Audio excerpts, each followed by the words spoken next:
Hello, I'm Sukanya from Jeevash. ఇవాళ మనం sarees full videos చూద్దాము. సాఫ్ట్ పళ్ళులో పింక్ కలర్, దీంట్లో కలర్స్ ఉన్నవి.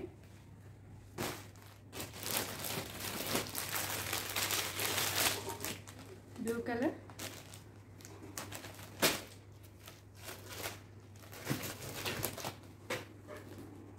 మంచి బార్డర్ వచ్చి బ్లూ కలర్లో ఎలా ఉంటుంది. మస్టర్డ్ కలర్,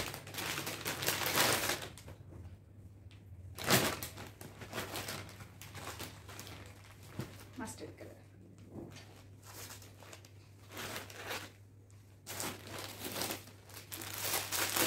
ఇది గ్రీన్ కలర్. ఇది నిన్న మనం వేసుకున్నాం కదా, రీల్ పెట్టాను. బ్లౌజ్ ఇలా వస్తుంది.